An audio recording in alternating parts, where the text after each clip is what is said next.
I'm Jen Kenning. I'm the CEO and co-founder of Align Impact. We have been around since 2014. I've been doing impact investing since 2008.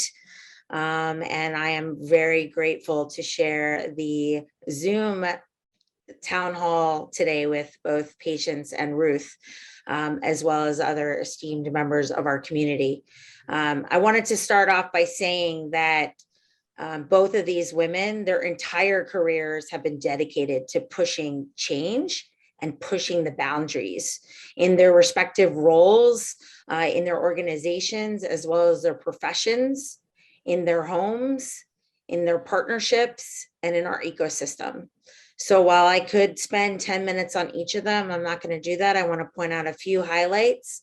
Obviously, they are the co-authors of their new book, The XX Edge, Unlocking Higher Returns and Lower Risk inside of a more inclusive economy and capital system, which all of us here are committed to.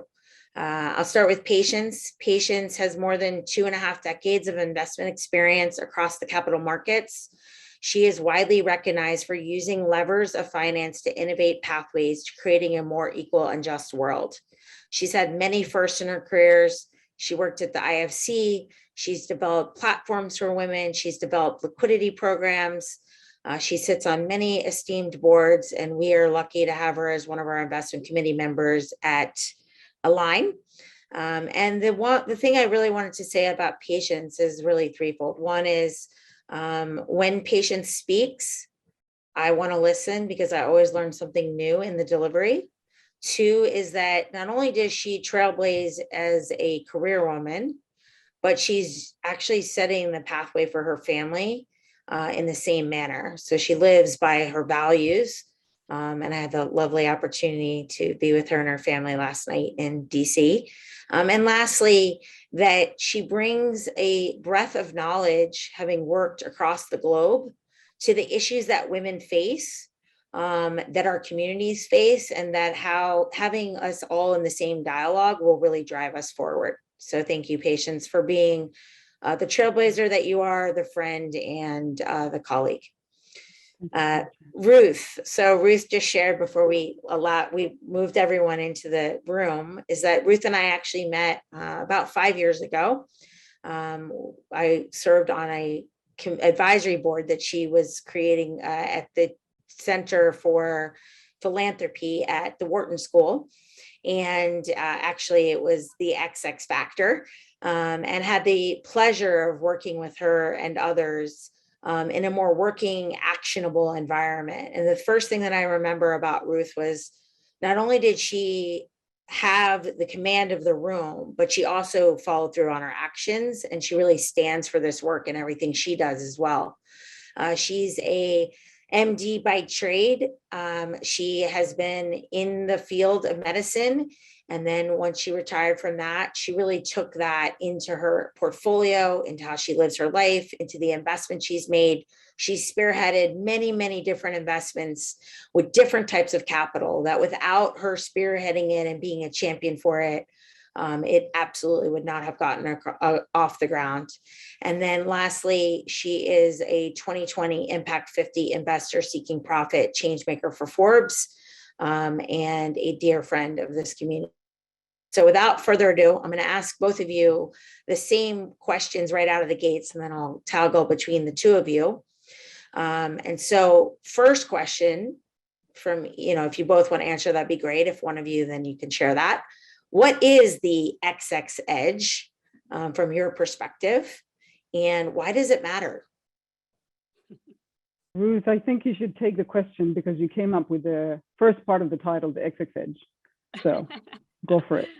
All right. Well, the XX Edge is when a gender analysis is applied across all asset classes in every place where financial decisions are being made. There are higher returns. And we know that the world is changing, that there are exciting investment opportunities that create better returns, and that these opportunities will simultaneously build sustainable systems. And when women are at the center of those new opportunities, magic happens. Yeah, I would just like to add to what Ruth just said, and maybe start with saying, Jen, thank you so much for having us. And it's really a pleasure to be in the room with everyone. And in my country, we say that you don't really know someone well enough until you've broken bread together. So fantastic to have you over for dinner last night. Just a couple of additional things, points that I would like to make to what Ruth just said. That XX edge comes from traits that we believe that are more common in women. So this is not an absolute, because everything is on a curve, but men can have these traits, but for the most part, women really hold these traits. And those traits include the fact that women have lower egos, and so are more collaborative in their work styles, and that is important to risk mitigation. We also know that they're much more risk aware and conduct much deeper research when looking at placing investments, allocating capital, making decisions, etc. And that also is really critical to decision making. And finally, the point that we see, one final trait that we see that women have is the long view, not trading short-term fast gains for a longer view of looking at opportunities. And that too can lead to mitigated risk and better performance in the long run. And so Ruth and I spent some time really digging into what this XX edge, and it's the reference to the X chromosome. All right, so let's dive into that a little bit. So maybe Patience, you could kick us off. Maybe could you pull out a few big factors that you feel that the audience should know, that why these factors matter in actually opening up the spigot for more capital to flow, in the case that people haven't yet read the book? Absolutely. So let's start with the fact that including women or having gender diverse teams has been shown to actually deliver outperformance. And we have data in the book that goes across the private equity space, where you only have 14% of actors, of asset allocators in investment rooms being female, the venture capital space, where you have only 3% of capital being directed to women-founded ventures. But here's what we also know, that when capital is directed to entities that are gender diverse, founded or run, you have a 63% better opportunity for upside, for outperformance, for strong financial outperformance than you would otherwise. We also know that when we take data from the hedge fund industry, for instance, over time that was studied in one of the reports that we looked at, this book, there was a 6 outperformance by gender diverse teams versus just male only teams. And you look at just performance across corporates. We have data that also indicates that gender inclusive teams are 21% more likely to outperform male only teams. And so that's just, asset class by asset class. And in this book, we look at all the different asset classes. We look at different opportunities for even just having more women in the workplace. There's a 2015 McKinsey report that we detail in the book that looks at 95 countries, and within these 95 countries, they had reached gender equality beginning 2015 to 2025, there would have been an addition of $25 trillion into the global GDP. And that's just, touching the surface of the data that is in this book. And Jen, if I can build on what Sure. Patience said, that when we started this project, we were excited to see how consistent the outperformance of gender diverse teams was compared to male only teams, and really delighted to see that our theory actually showed up in the evidence. But what we were really curious about was the rationale. Why would that be so? And certainly the three things that Patience mentioned around the inherent gender differences between men and women, or the bell-shaped curve, and that women are more likely to demonstrate more collaborative leadership styles, be more risk aware, to prioritize the long view over the short term. But there are also contextual things that showed up in our research that really helped us understand why gender diversity was so excelled. And those contextual things, first of all, historically, products and services haven't always been designed for women. They've been designed by men for men, and yet women are the bulk of the consumers. They're the ones making the bulk of the healthcare decisions. They're the ones making the educational decisions for their children.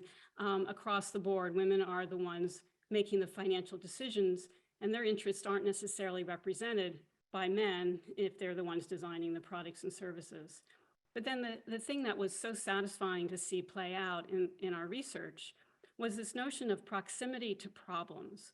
And this is something that is really important in healthcare, that we learned decades ago, that if you take the folks who are in the front lines, whether as patients or as healthcare providers or the people running the hospital, and actually bring them into building the solutions, the solutions are more likely to be innovative and successful, whether it's for financial reasons or for social outcomes reasons. And the same plays out in the finance industry, that if you bring the people who are the closest to the problems you're trying to solve with your innovations, and in most cases, those people are going to be women, then you're going to have better solutions that are going to be more likely to stick and more likely to bring the efficiency and the financial returns that you're seeking. So whether it's climate change, because women tend to be the ones who are the climate refugees, or it's healthcare or education or the care economy, across the board, that women tend to be closer to the problems that we want to solve. Yeah, so it actually is a great segue into a question I was going to ask later, but let's dive into it now. When you think about kind of where we are from a healthcare perspective, as well as the future economy and where the world's going, Ruth, maybe we could start with you, since this is an area you've spent most of your career in. You know, what are some of the investment opportunities that are really kind of at the center of gender and healthcare that you believe are critical to the future economy? And you talk a lot about it in the book. Well, and it depends on whether you're focusing on the United States or on the global healthcare market. But let's just talk about the US for a minute. That the US healthcare system is incredibly overcapitalized and underperforming. So compared to even moderately developed countries around the world, we have terrible health outcomes. You can look at just at the vaccination data and the deaths with COVID to see the examples. And yet we spend more on healthcare than anything else in our economy. And in fact, the amount that we spend on healthcare is really cannibalizing our opportunity to solve all of the other things we need to solve in the US, whether it's education or infrastructure. And we know that while women make up about 80% of healthcare decision makers and 80% of the healthcare workforce, they're under 25% of healthcare leadership. There's some interesting stories that we've seen in the past 10 years, the past 5 years, with some of the female scientists who were instrumental in developing the COVID vaccines.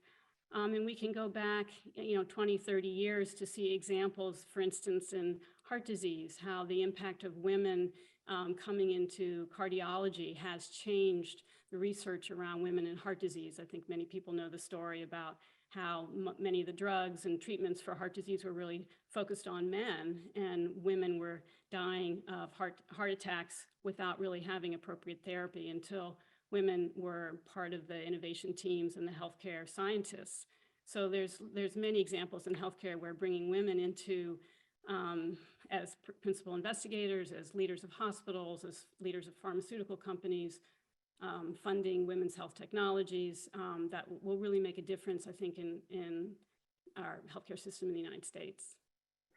And if I could just add to what Ruth just said and talk about the pandemic specifically, because that's closest to everybody, because we are just emerging from it.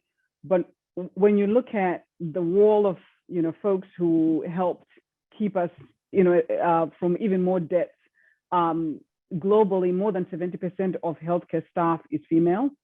And to Ruth's point about proximity to the challenges being important for actually coming up, for providing opportunities to the solutions, I think we can look to that cadre of people for solutions moving forward. And then if you look at the folks who are critical in getting us to a state where we have the vaccine now, and you and I, Jen, were able to have dinner last night together with our friend David. It's Jennifer Doudna with the work that she did with CRISPR. It's Kathleen Carrico with MNRA, and Dr. Kizzmekia Colbert was at NIH, who participated in the Moderna vaccine. And similarly, the AstraZeneca vaccine in the UK had women at the center. But what we've seen when you look at the historical data on those women is that they struggled to find grant funding. They struggled to have grant funding into the numbers that we have in the venture capital space are matched when it comes to how much grant capital is going to fund women PIs, principal investigators. And that also has to change. And you can, Ruth just referenced women's health. Today, only 1% of the capital that's going towards R&D in the healthcare space goes to fund conditions that are more prevalent in women. All of those things have to change. Yeah, so let's hone in on that for a second. Let's talk about why do you think the capital is still not really flowing at a more substantial rate? Because we have had an uptick, right, in 2020 and 2021, and then we saw actually a downward spiral in the first quarter of 22. So Patience, maybe touch on that, and also like you to touch on kind of what's the research show around the qualities in leadership, right, around women in leadership, and what you're seeing, because I think that those two go together, right? Those qualities in how women lead, we're not here to exclude the men, or how women and men lead together, right, will then kind of play itself out, hopefully, in how capital flows and also in returns. Yeah. So just to the data around why it is that we don't see, enough capital flowing into the areas that we know women are excellent at providing solutions, whether they're innovative solutions, leadership solutions, or asset allocation solutions. I think part of it is because if you take, I don't know what the latest numbers are, but if you take the $110 trillion of capital out there that is being managed, data says about 97% of that is managed by men, and mostly white men, actually. And that's not a knock, it's just a data point. And my sense is that we are expecting differentiated results and portfolios while employing the same, ways of moving capital. It's not the problem of the 97% of the folks who are actually moving capital. It's just people tend to invest in opportunities that are familiar to them, that are reflected in their lived journeys. And as long as the folks in the room have similar lived journeys, we are not going to crack, the nut of trying to create differentiated portfolios that solve for a more inclusive problem set. That's part of the challenge that we have. And in terms of the uptick that we saw in more capital going towards women in the last couple of years, and then it started trending down again. I think that in 2020, there was a period of a bit more introspection in the capital allocation space because of what happened in 2020. Folks finally, I think two things maybe, everyone finally living in the same context, men and women living at home together, trying to figure out how to manage children and work and and all the demands of life. So we had a common experience across the board. And I think there was a bit of appreciation of how difficult things might be for those who are not included. And I think the second thing that happened was the killing of Mr. George Floyd. That too caused people to take a moment to really think about the ways that they've been moving capital, and maybe take another look at the due diligence questionnaires and try to figure out if there was something else that they were missing, if there were opportunities that they were leaving on the table. And for this, Jen, I give incredible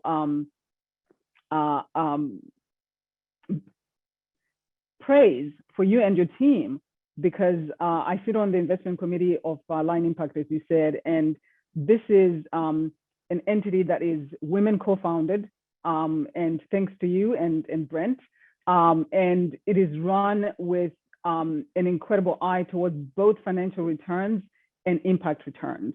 And I think we'll see more of this the more we see gender diverse teams coming together, because there is that longer view, that collaborative nature of working, and that eye towards risk management. It's not just financial risk management, but risk management across the factors that most have considered as externalities in the past, that have all basically become not externalities, but relevant to how businesses operate. Yeah, absolutely. Yeah. Jen, I just want to, first of all, I really want to stress that what both Patience and you said in your question to her about we're comparing gender diverse teams to male only, and the breadth of experience, lived experience, and work experience, and is such an important thing to bring to business and to finance. But one of the things that we were looking for in our research were, how does that actually translate into specific actions or qualities? And while there's not a lot of research, I kind of wanted to know, what are women actually doing differently in the C-suite that would translate into these more collaborative and more risk awareness. And there was an interesting study in the Harvard Business Review that looked at a word mapping. When women joined the leadership teams, how did the words that were used from the C-suite that were sent out from the executive teams to the staff, how did the words change? And it was really interesting, because it talked about the types of words that were used shifted from risk-taking dropping off. Words like bold or venture or chance were less common, and words that were more consistent with change, like creating, transforming, launching, became more common. So it was one of these sort of insights into how are the actual actions that are happening in the workplace different when you have more gender diversity at the senior level. Yeah, absolutely. Which, Ruth, it's a good segue, because I wanted to actually talk about the role of men. So maybe we could kick that question off with you, and maybe you could take it from what you've seen. And you have navigated your portfolio over a period of time to push the needle on building 100% aligned portfolio, no pun intended, with your team of advisors, and not sacrificing return while also moving capital to where it needs to go. So maybe you could share kind of, what do you see as the role of men? And then Patience, I'll come to you, and I might ask you it from a different angle. Well, once again, this is not about men versus women. It's really about gender diversity, and it's about diversity across many different demographics, not just gender. And while my team at Tara Health and the financial advisors that we work with at Merrill Lynch are women, we certainly don't intend to exclude men, and we welcome the science and the financial engineering that we hear and see from our male colleagues. So it's certainly not meant to be exclusive. And it's really important, and one of the messages that we really stress in the XX Edge is that this is not about trading seats. It's not about a fixed pie where if we're inviting more women in, there are fewer men. It's about adding seats at the table, because we know that there's so much evidence that when you have more diversity, that you actually increase the size of the pie. You increase whether at the micro level within one company or at the macro level with GDP and the world's economies. Yeah, I actually was going to address the moon pie because, I love that the pie just gets bigger and there's more to go around. And we actually need everyone to play this role if we're really going to democratize and have a world that works for everyone and not at the expense of the planet. So Patience, before we go to that, and the various levers that we have, maybe you could share your perspective on the role of men, either from you as a mother to two young men, and or you've spent a lot of time in organizations that are predominantly male driven in your career, right? The IFC and certain boardrooms. Maybe, what's the perspective of how do we break this conversation down so that it isn't an us versus them, but it is more inclusive? And what do you see for the future generation? Yeah. So I think, whether we're talking about women or people of color, and thank you, Jen, for acknowledging my two men, my two Black men, as I call them. They used to be boys before, but now, the world is what it is, and we need to truly embrace that they need to thrive. We need to create a world where they can be purposeful, but also thrive. And I think the one thing that I always say when it comes to this point is that we have to figure out how to shift the paradigm from certain people being considered beneficiaries and victims. And that is so critical, whether it's Black men who are supposed to be beneficiaries and victims or women who are supposed to be beneficiaries and victims.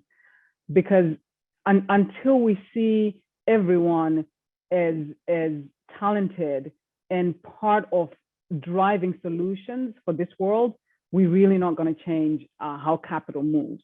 Because capital follows solution development and opportunity and so on. It does not follow, it tends to put at the top of the value chain problem solvers and at the bottom of the value chain beneficiaries and victims. And that change is really critical. And that's part of the reason why we wrote this book, to really change the paradigm and the analysis from one of women as beneficiaries and victims to one of women as change makers. And this is the same thing for my two boys.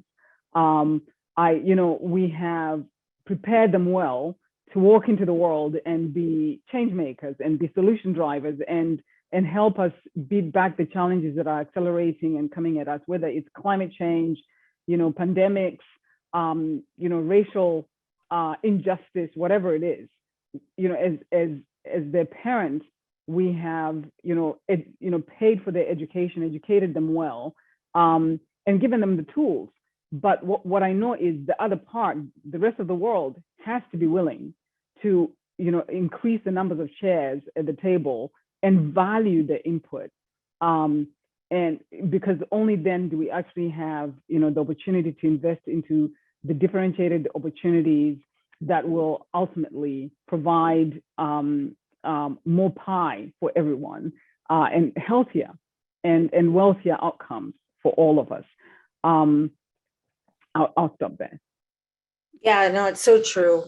Ruth, maybe it could segue to you. Why do you think now is different? Why do you think this time is different from maybe other times? We have actually some trailblazers on this call that have been tackling this for 10, 20, 30 years. Well, why is now different? I'd love to hear from them too, what they thought, what the barriers have been. I think when Patience and I set out to write this book, we knew that there was a robust ecosystem of gender finance that was learning and growing and really developing powerful tools, but that 97% of capital was not in the room with us. And we wanted to jump the fence and tried to pull the evidence, pull the research that's been going on, but it's getting more and more robust in order to make the case and to try and write this book in a way that would be interesting to that 97%, because they're missing out on an incredible opportunity to make more money and to simultaneously create sustainable solutions and grow the economy. So we're hoping that this will be different, that the messages in this book will be different, because we are intentionally targeting folks who haven't really been paying attention to gender finance. The other reason why it's different now is because the amount of crises and the dislocations and disruptions that are happening in the world are accelerating. And that it's becoming clearer and clearer that if we do not include everybody in helping to solve these problems and the crises, that we're just really missing out on huge opportunities. So hopefully the combination of the body of research that's out there now that is able to clearly make the case, and being able to reposition the messages in a way that 97% will start listening. Great. Patience, do you have anything you want to add to that? Why is now the time? You don't have to. I just want to give you the opportunity if you have additional comments to Ruth. You know, I would say that now is the time. So 2008, after the 2008 financial crisis, I thought now is the time. Everybody has a taste for what happens when we have a Lehman Brothers and not a Lehman Brothers and sisters, right? And unfortunately, and we spent the last decade and more collecting research on how in that moment, when you looked at the performance of teams that were male-only teams and the performance of leadership that was gender diverse, you actually saw better performance coming out of the crisis and actually weathering through the crisis. So, you know, I thought for sure, you know, that data would tell us that for the next growth phase of the world economy and the next beating back of the dislocations and disruptions that Ruth has talked about, that would be more inclusive. But it's turning out that we actually have more divisions and more explicit exclusion than back in 2008. And so now is the time, partly because of what also happened in 2020, 29, you know, with the pandemic. We all got to realize that, you know, we're in the same boat. And what we saw in 2020 with the virus not really selecting by zip code, yes, it did. There were more people who died in certain zip codes due to unequal healthcare systems. But at the end of the day, we all had to kind of do the same thing for a while. And I think we cannot unsee what we saw, and we mustn't allow the world to unsee what we all, or to forget what we all collectively experienced. So I think that that's one of the reasons why this is the time. Yeah, I mean, it's actually a good segue into a question that I wanted to ask either one of you or both of you. It's, you know, the data coming out now is a little bit alarming in terms of, even if women make the same amount of money as their hetero male counterpart in the home, they're still spending way more time doing all the other invisible jobs in the home. And the data is not just like one group of people. The data is pretty alarming across different segmentations of the population. So one, we could argue equal pay levels the playing field and it allows for a different outcome. Do either of you want to weigh in on kind of what we're seeing on the aftermath of this, and really the juggling act of paving the way in their careers, rising into the C-level, building unicorn companies or companies that are going to be the companies of the future, while also juggling the role that they have to play at home or in their families or with their parents as caregivers. I'd love for you to weigh in on that, since we tend to read about it pretty much daily at the moment. So maybe I can take this one first very quickly. So the data, well, the reality that we all know that women are tackling more things in the home actually extends to the workplace. So it turns out, and this is research that we looked at, it might not be in the book because we ran out of space, but it turns out that productivity on average, all of us about 66% productive, men and women in the workplace. But it also, there's data that shows that women are given 10% extra work that is not remunerated, that is not counted as, part of that productivity. So at the end of the day, women are actually in the workplace more productive than men, because, the average productivity rate is 66%. And so, that sense of women caring more actually extends even to the workplace. And when I say this, people might be skeptical, but if you stop and think about who is doing the event planning in your office, who is taking care of the retreat or whatever it is, women tend to get asked to do those things, and women actually tend to do it. But the amount of work that's expected from out of them that is actually remunerated and counted towards that equal pay that you're talking about, Jen, is actually the same.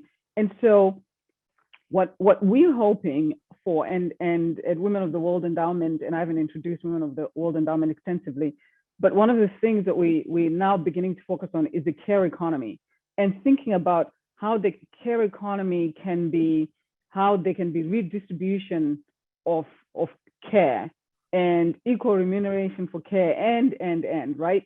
Because part of it comes from culture, and we need to change that culture across not just the home, but the business world as well. And when we do that, and we see care work being done equally, then you will actually have a change. I'll speak a little bit. Sorry, if you give me one more minute on this. We at Huawei, we made a grant investment into an organization called Build On. This is one of our first grant investments. What we liked about that solution, and this is an entity that builds schools across the world in really, low-income rural communities. What we liked about it was that everything about their solution is 50% female, from the teachers to the students to the bricklayers, because they're actually building physical schools, physical buildings, and that infrastructure, the people who laid the bricks one on top of the other, it's 50% female. And when that happens, when a husband comes to the building site and he's doing the same thing that his wife is doing, laying that brick, there's a cultural awakening that happens that we need to figure out how to put that across everything. And I think corporations have the same responsibility. If they will give women the same roles inside the decision-making rooms and also pay them equally, then there is an acceptance of the fact that, this is how the world should be. And that might extend into the home as well. Ruth, sorry, that was a long answer. That's a great answer, Patience. And I think that just reinforcing that when women are valued in the workplace equally to their male peers, that there will be a huge sucking noise as all the capital flows to the care economy to support those women who now are going to choose to be at work because they're being paid and compensated appropriately for their skills. And so it's a virtuous cycle that when women's work is valued in the workplace, what's been traditional women's work at the home will also be supported with appropriate technology and innovation that will allow us to take care of our families and have great careers. So I think that there's opportunity ahead, that if we can reinforce the value that women bring to the workplace, there will also be innovation to help support them at home. Yeah, no, and I would add one more byproduct, which is our communities, right? Peace and the broader collective of the human race, because I think we come at it from a different place. So I'm going to ask you each one more question. It's a two-parted question, and then I'm going to open it up for Q&A. So to set out to write a book, especially with the two of you who already have a full plate, that's no small task. So would love to hear, kind of, this is a two-part question to each of you. We'll start with Ruth. Was there an aha, like, wow, I never thought that this research or this would come out of this? And the second part is, what do you hope that people take away from reading the book? Like, what do you hope from an actionable standpoint? Well, there were two ahas. One was that when we started doing the research and we looked at both academic and research coming out of the finance industry, I knew that there were trends, but I really didn't expect to see such consistent either neutral or outperformance for gender diversity across all asset classes. There were certainly gaps, like we couldn't find enough in real estate funds, for instance. We had to sort of skip over that. But in general, across every place we looked in the economy, it was so consistent. The other thing that was an aha that was so satisfying is when we really solidified our theory as to why this would be so, that there was a strong evidence-based rationale for why gender diversity outperforms, both in terms of inherent gender differences and also in the context that we find ourselves in, and why having women at the financial decision-making table is essential.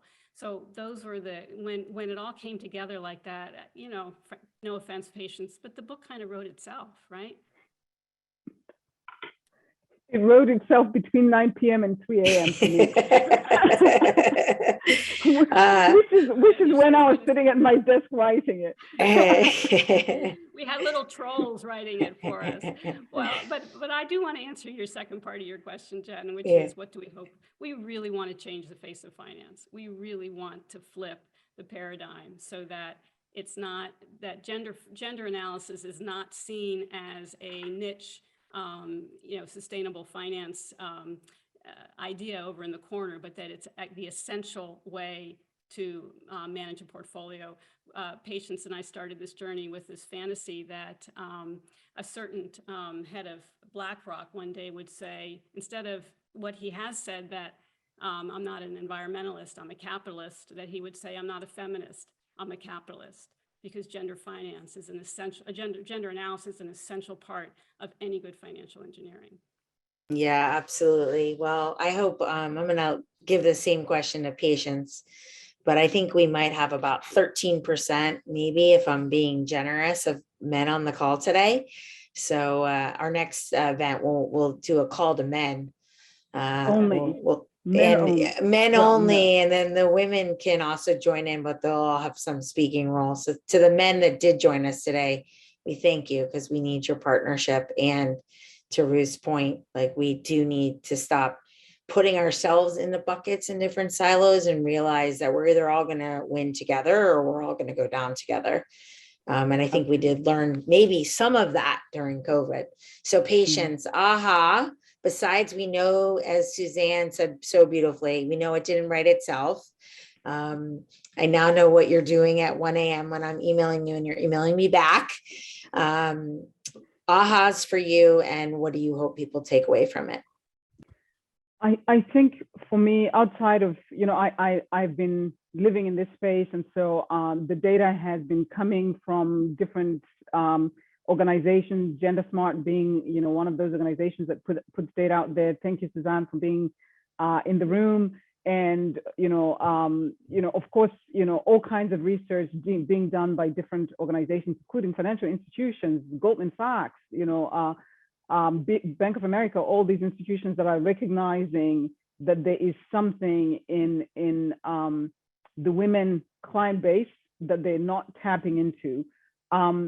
So for me, maybe it was in the stories that we surfaced as well. The data is one thing, but in the stories we surfaced. So when Ruth and I were just going back and forth, thinking through, what are the anchors to this story? We started with the story of Odysseus. So everybody thinks of Odysseus as this big hero, right? And he is a hero.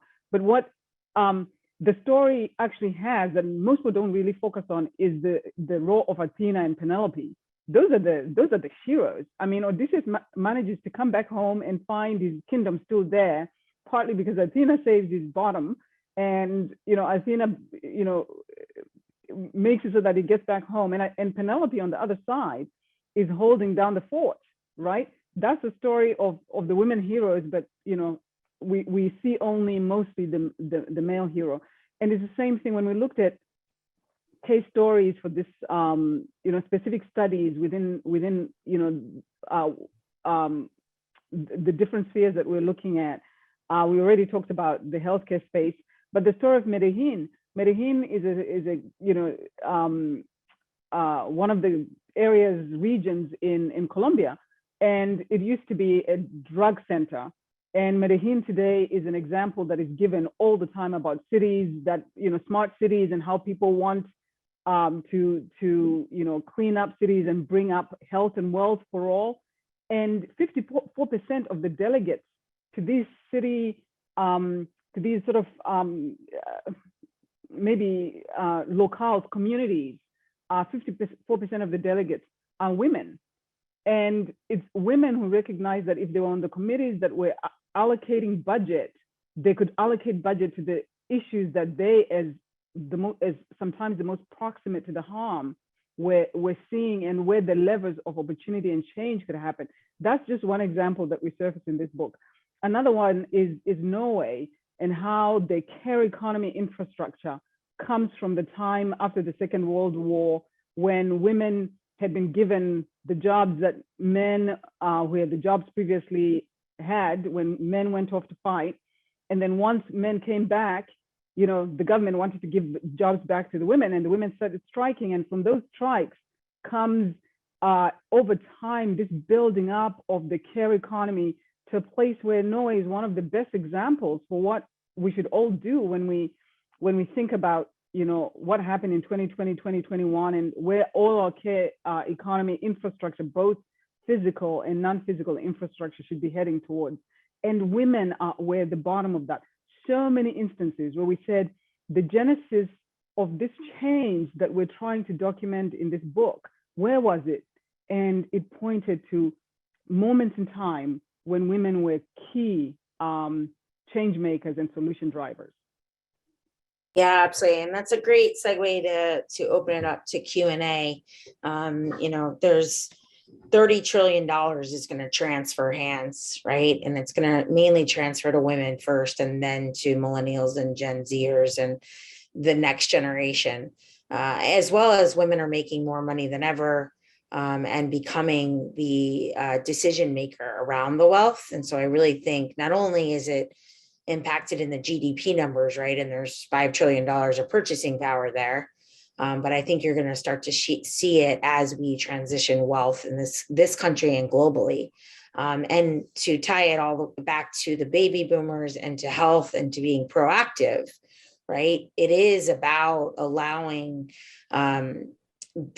investing in companies that are going to be able to take care of the generations that have come before us, and to innovate to solutions that actually have a healthcare system, not only in the United States, but globally, that works for everyone, so that we can live longer and healthier and more productive lives. So with that, I'm going to open it up to Q&A. Please feel free to raise your hand. I will call on you, or if you prefer, you can put it in the chat function.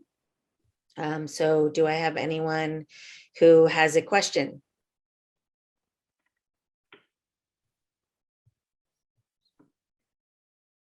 If nobody has any questions, Jen, can we ask your audience questions? Absolutely. I love reverse learning. And if you're in my organization, you know that we call on people. Randy has a question. Randy has his hand raised. Yes, thank you. And thank you for a great presentation. I'm looking forward to order the book, looking forward to receiving it. Question I have, and Jennifer, you're probably part of this as well, is you speak about alarming statistics. I know that women-run businesses, particularly women of color, have if you're of a certain age, you have a near 0% chance of raising capital. How do we impress upon whether it's financial intermediaries that are helping investors or just investors themselves to embrace what your book is talking about and get that information out there in order to change that statistic? Ruth, you want to take that, or you want to go first? Randy. Oh, wait, I'm going into a tunnel. That's a question Ruth wants to ask you. So maybe I can take a first crack, and then maybe Randy, you and I can actually be in conversation on it as well. I'm sure you've thought about it, hence the question, right? Absolutely. So, I think that it is really important as a first step to do part of what I just talked about earlier, that we need to change the view of certain people as just beneficiaries and victims, because capital likes to follow opportunity and it likes to follow the potential for outperformance, right? And if you think somebody's a beneficiary or victim, you're just not going to do it. This idea of people of color, of women being solution drivers, innovators, and folks who can actually accelerate the change that we might all want to see. And I say might because there's some people who might not necessarily want to see that change. That's number one. I think the second point is for us, and I think the reference to young people is actually really important. And I would say that it actually extends to women as well, women as asset allocators. We see that young people as asset allocators are actually more, maybe a bit more democratic in how they look at the world, and small d democratic here. And you see this with women as well, that as they look at what work they want their capital to do, it's not just financial returns, but it's also other types of returns. And the recognition that what we traditionally have viewed as externalities aren't really externalities. And I think maybe big business is becoming a bit more aware of that at the end of the day, if you have social injustice, we're going to have what happened in 2020. And that actually did impact the bottom lines of entities. If we have, climate injustice, it will impact our healthcare systems. And ultimately, we all get to pay in some way. And so how do we get capital to recognize, or leaders and decision makers who are mostly white male, to recognize that what we traditionally have thought about as externalities are no longer externalities, and things need to be done differently, including putting capital to founding teams that may not look like you, because what they're solving for is differentiated and will actually likely bring you more returns, highly likely bring you better returns, but also offer your portfolio diversification that you don't otherwise have. Thank you. Yeah, I would just add on, and then we'll see if Ruth has anything else she wants to add. I think, Randy, from where I sit as an intermediary and as an allocator, right, and as a trusted advisor, I think, my answer to that would be we have to continue to push on different forms of due diligence and tying different skill sets to where they're raising capital and how those skills actually translate, and how those and the leaders of those companies or funds actually know their communities really well. And because they know their communities really well, they're going to be able to identify the opportunities, or the leap thinking opportunities, where you're going to really leap over multiple years of innovation because you actually could see where we were going. And then lastly, I challenge everyone, I think most people on this call have already bought into it, maybe they could share it with somebody else, is that we have to continue to ask our managers, why is the diversity makeup the way it is, both from a gender and a BIPOC perspective, right? So until we continue to ask the questions and demand that they have a plan in place, and they're actually going to have to report back more than just, every 3 years, and we're going to hold them accountable to whatever public statement they make. I think that goes a long way as well, because I think it then starts to be that everyone's asking these questions, and people will start to say, you know what, I don't actually want to be invested in that, because I actually don't believe in the balance of diversity makeup is going to produce the best results, not only for me financially, but also for society. To add a story from healthcare. We know, for those of us who've spent our careers in healthcare, know that it can take. There was a fascinating study that showed that on average it takes 17 years between when there's new medical evidence and when it's routinely implemented. So whether it's a new drug or a new technique or a new way of delivering care, that it takes 17 years before it becomes standard practice. So that's kind of the normal human behavior and what it takes to change. So here we see what the evidence so clearly says. How do we actually get the field to change its behavior? You can't just expect it to happen through diffusion or publications or writing books. You actually have to create a movement. You have to create measurement. You have to create accountability. It has to be top down, bottom up. Clients have to come in demanding it. Leaders need to start providing it.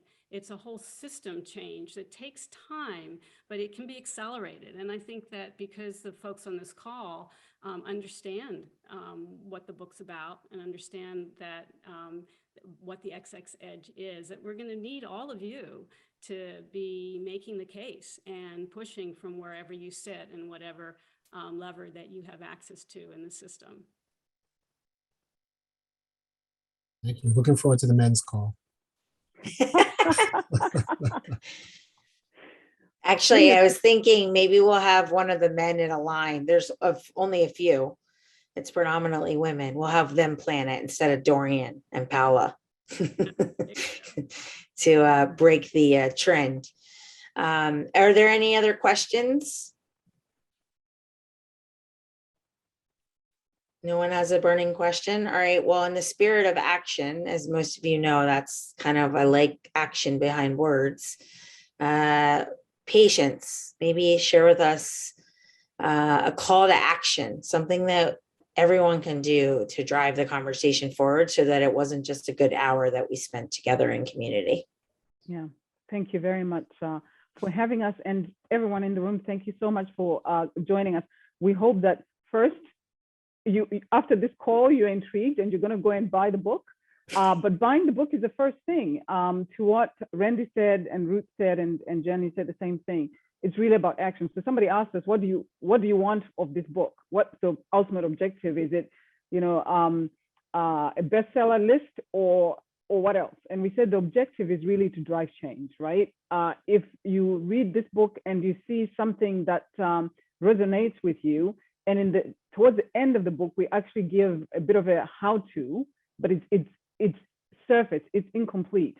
But we really would like to ask everyone to go ahead and think about your specific space. What can you do specifically that may be supported by the data in this book, so that you're no longer alone in the conversation? You can gift this book or a chapter or a paragraph to somebody whom you're trying to convince to do things differently.